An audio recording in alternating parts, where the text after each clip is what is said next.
Ta'ala, Allah Subhanahu wa Ta'ala berfirman, warrasikhuna fil ilmi yaquluna amanna bihi kullun min 'indi rabbina.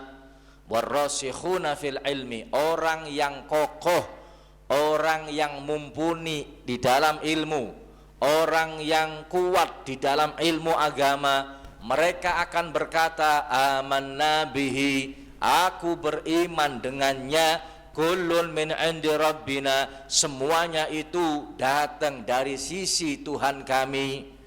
Jadi kalau ada hukum Allah, syariat Allah, hukum Rasulullah, syariat agama Islam akan disampaikan dengan benar. Ini yang hak, ini yang batil.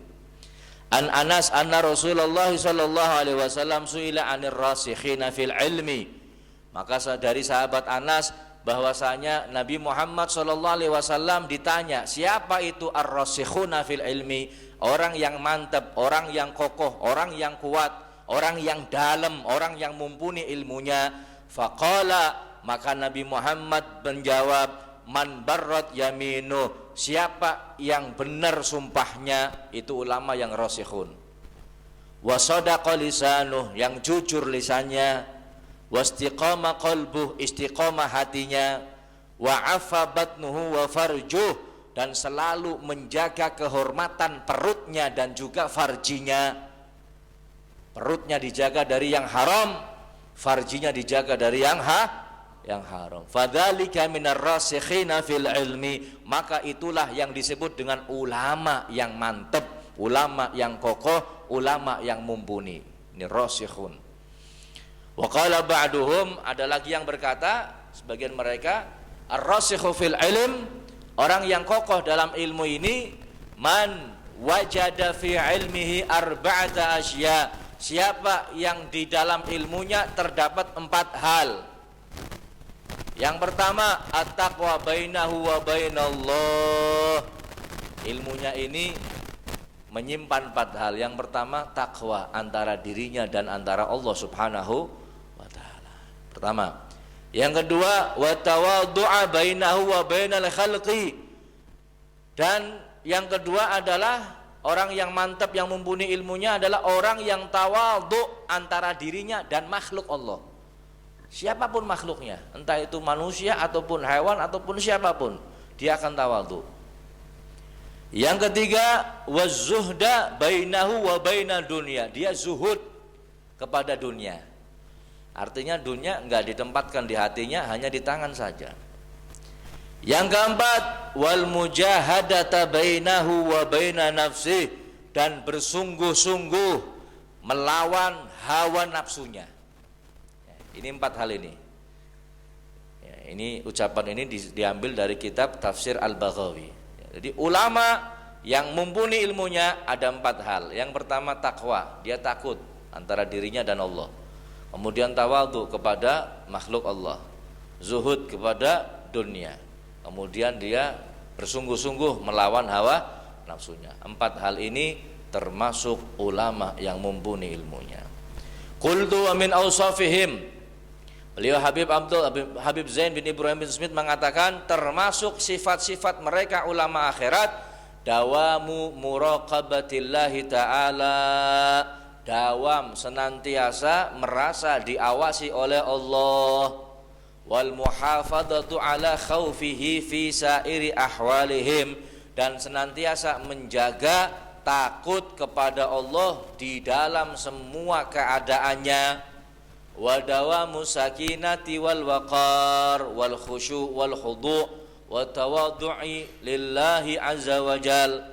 Yang kemudian yang ketiga, senantiasa sakinah, tenang, wal waqar, wibawa, khusyuk, menundukkan dirinya, tawadhu, merendahkan diri karena Allah Subhanahu wa ta'ala. Ini sifatnya ulama akhirat. Qala al-Imam Al-Ghazali, qila, berkata Imam Ghazali, qila, dikatakan, khamsun minal akhlaqi hiya min alamati ulama'il akhirah. Ada 5 yang termasuk akhlaknya ulama, tandanya ulama, akhlak tandanya ulama akhirat. Ada 5. Mafhumatun min khamsi ayatin min kitabillahi azza wa jal. 5 ini diambil bisa dipahami dari 5 ayat yang ada di dalam Al-Quran. Yang pertama, al-khasyah, takut. Yang kedua, khusyuk. Yang ketiga, tawadhu. Yang keempat, husnul khuluq.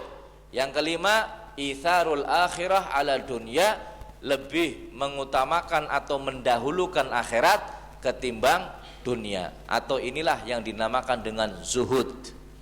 Ini 5 ini diambil dari Al-Quran. Yang pertama, khasyah, takut. Famin qawlihi ta'ala, innama yakhshallaha min ibadihil ulama. Sesungguhnya yang takut kepada Allah dari hambanya ini hanyalah para ulama. Kalau sampai ada ulama takut kepada selain Allah, bukan ulama, tapi ulama. Ula ke ula, ma ke banyu, ula banyu. Takut kepada orang kaya, takut sama pejabat, takut sama ini, bukan ulama namanya. Allah yang menjelaskan, innama yakhsyallaha min ibadihil ulama. Yang takut kepada Allah ini hanyalah ulama. Kalau ulama takutnya kepada selain Allah, bukan ulama namanya. Kemudian yang kedua, khusyuk. Khashi'ina lillahi la yashtaruna bi ayatillahi thamanan qalila. Orang-orang yang khusyuk kepada Allah, mereka tidak menjual ayat-ayat Allah dengan harga yang murah. Mereka yang khusyuk kepada Allah tidak menjual ayat-ayat Allah dengan harga yang murah. Artinya mereka tahu ilmu, tapi ternyata fatwanya sesuai dengan pesanan. Ini berarti menjual dengan ayat, oh, mahal 5 miliar, sekalipun 100 miliar tetap itu murah. Kenapa? Karena menjual ilmu Allah, menjual Al-Quran, menjual ayat-ayat Allah untuk kepentingan golongan ataupun seseorang.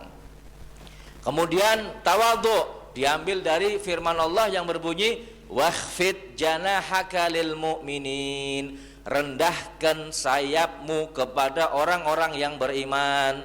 Rendahkan sayapmu wahai Nabi Muhammad. Artinya rendah dirilah engkau wahai Nabi Muhammad.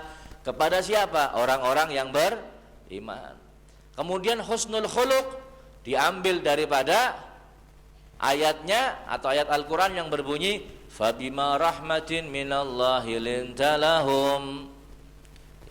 Dan dengan apa-apa rahmat dari Allah Subhanahu wa ta'ala, lintalahum, seharusnya engkau lemah lembut kepada mereka. Husnul khuluq. Dikatakan yang namanya akhlak yang baik ini wajhun basyushun wa kalamun layyinun. Wajhun basyush ini artinya wajah yang berseri-seri. Ini tandanya orang yang akhlaknya baik. Ini bisa dilihat dari 2 hal. Yang pertama, wajahnya berseri-seri. Yang kedua, ucapannya lemah lembut. Ini tanda dasar daripada orang yang akhlaknya baik. Wa amma zuhdu famin qaulihi ta'ala. Adapun tentang zuhud ini diambil dari firman Allah Ta'ala, wa qala alladzina utul ilma wailakum thawabullahi khairun liman amana wa amila shaliha. Wa qala alladzina, dan berkata mereka yang mempunyai ilmu, wailakum, celakalah kamu sekalian, thawabullahi khairun, pahala Allah, balasan Allah ini khairun, lebih baik, liman amana, bagi mereka yang beriman kepada Allah, wa amila shalihan, dan beramal soleh. Jadi mereka lebih mementingkan pahala, mementingkan urusan akhirat ketimbang mementingkan urusan dunia. Jadi kalau ada yang ngaku ulama, maka harus punya 5 sifat ini. Takut kepada Allah, khusyuk, tawadhu, husnul khuluq. Yang terakhir adalah zuhud. Kalau 5 belum dimiliki, maka belum disebut ulama. Wa kana Ibnu Umar radhiyallahu anhuma yaqul. Ibnu Umar, anaknya Umar bin Khattab, sahabat Umar bin Khattab, namanya Abdullah bin Umar. Beliau pernah mengatakan, la yakunur rajul min ahlil ilmi hatta la yahsuda man fawqahu wa la yahkira man dunahu wa la yabtaghi bihi thamana. Tidak disebut seseorang itu daripada ahli ilmu sehingga pertama, tidak hasud kepada orang yang ada di atasnya. ada ulama sedang naik daun, terkenal, banyak dipanggil sampai internasional. Dia ulama juga.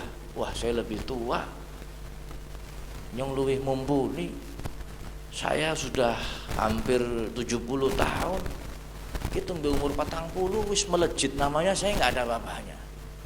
Kalau masih ada hasud sama orang tersebut, maka dia belum dikatakan orang yang punya ilmu. Sebab orang yang benar-benar punya ilmu, ulama itu ketika ada orang yang di atasnya, maka akan dukung. Wah, Masya Allah dia.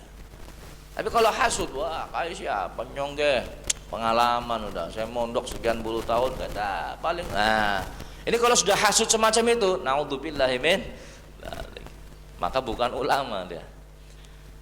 Dan belum dikatakan orang tersebut dikatakan ahlul ilm, sehingga dia tidak merendahkan orang yang di bawahnya, tidak merendahkan orang yang di bawahnya. Wala yabtaghi bihi samana, dan tidak mengharapkan imbalan, tidak mengharapkan kon ngundang Habibmu, tanda tangan di awal di muka, DP pira Habib 10 juta.